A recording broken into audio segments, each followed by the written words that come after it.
have learnt about modal verbs.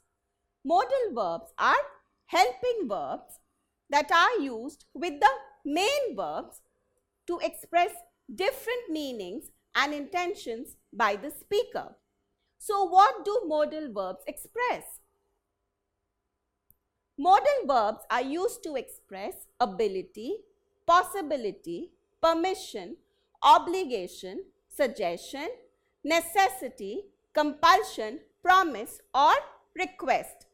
Let us learn about the characteristics of modal verbs today. These are some commonly used modal verbs: would, could, shall, should, can, might, must, need, used to, may, will, ought to, dare, has to, be able to. Now let us read the two sentences. I can play the guitar. Can I play the guitar in the music fest? What do we see here? We have used the same modal verb can in two different situations. So we see that can be used to express different meanings. Now what are the different meanings that can express? In the first sentence, can works with the main verb play to express an ability or a capability that this boy has. In the second sentence, can is used with the main verb play to express the fact that he is asking for a permission. What is he asking for? The permission to play the guitar in the music fest. Now in these two sentences, the painting may be very old and the painting could be very old. We see that we have used two different modal verbs, may and could, in the same situation. So we see that different modal verbs can be used in the same situation. But what is the difference between the two modal verbs may and could? In the first sentence, may is expressing a good possibility, whereas in the second sentence, could is expressing an extremely weak possibility. So if you want to express a good possibility, you will use may, whereas if you want to express a weak possibility, you will use could in the same situation. She can run to the medicine shop. Here can is the modal verb which is working with the main verb run to show an ability or a capability that this girl has. But can we say she can runs to the medicine shop? No, we can never say that because the main verbs are always used in the base form with the modal verbs. This is a very important point and you have to remember that the main verb should always be in its base form when you use a modal verb with it. Sheila can sing like a nightingale. Can here is expressing a capability or an ability of this girl to sing like a nightingale. But can we say Sheila can like a nightingale? No, we cannot. Remember that modal verbs are generally used after the subject and before the main verb to express different meanings and intentions. So, can has to be used after the subject Sheila and before the main verb sing. She can run to the medicine shop. We have read this example earlier. Let us learn something else with the same example. Now, she can run to the medicine shop. Can shows an ability or a capability of this girl. But we can never say she can run to the medicine shop. Why? Remember that modal verbs do not change forms. So, they do not take an S or an ED or an ING at the end. For the same reason, I can say I could run 5 miles in a day, but I can never say I couldn't run 5 miles in a day or I can't run 5 miles in a day.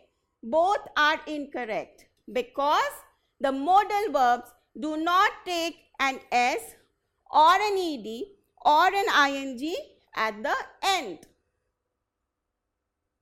So, for the same reason, I can say that he should report to the base immediately, but I cannot say he shouldn't report to the base immediately.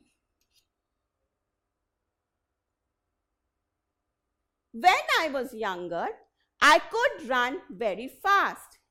Here, could is expressing an ability in the past. So, remember that we can never say, when I was younger, I could to run very fast. Why? Because to is never used after a modal verb. Only when we use the modal verbs ought to and able to do we use to. These are the two exception cases when we use to.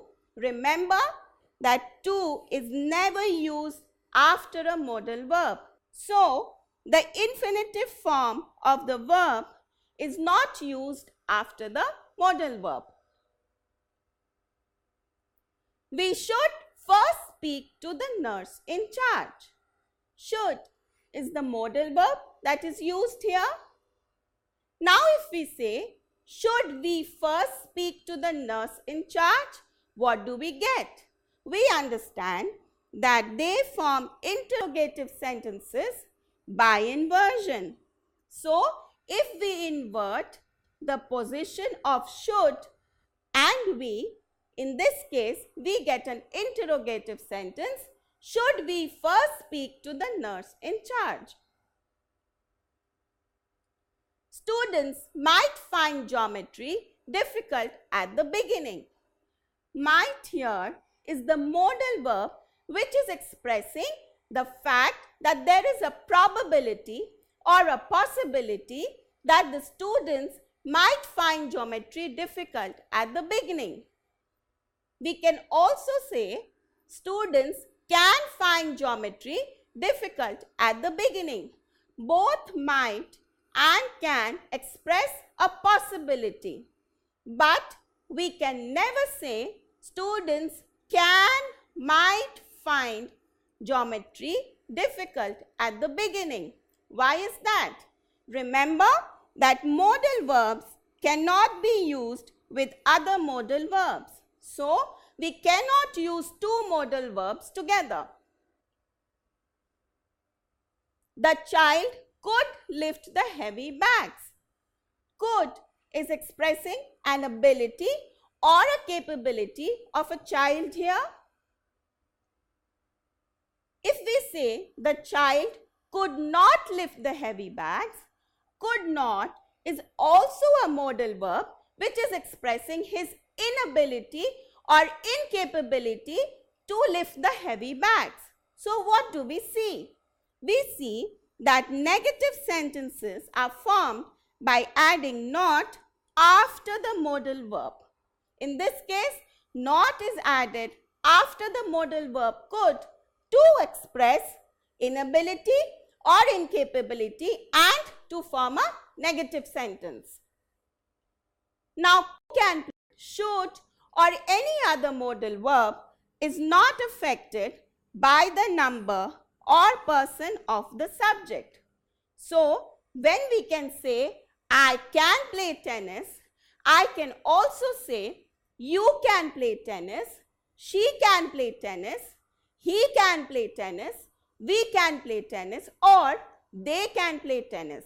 Similarly, I can say, I should see a doctor, you should see a doctor, he should see a doctor, they should see a doctor, or we should see a doctor.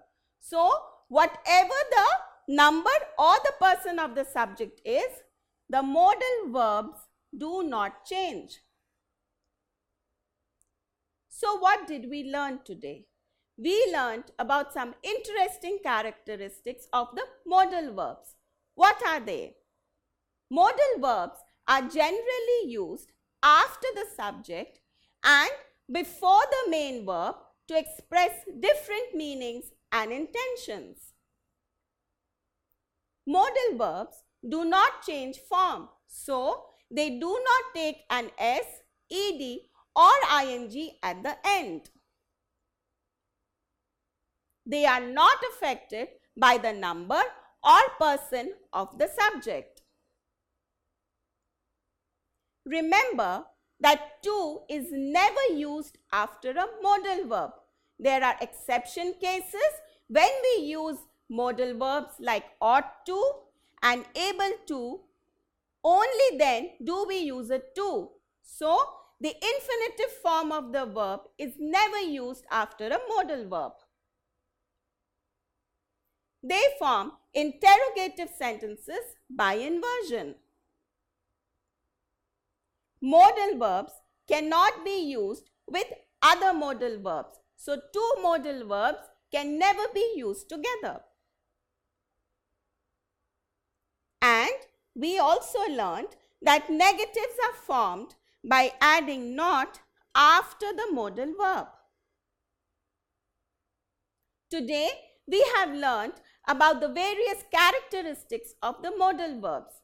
Now, when you use them in your speech or in your writing, you must be very clear about them, about what you want to express when you use any of the modal verbs.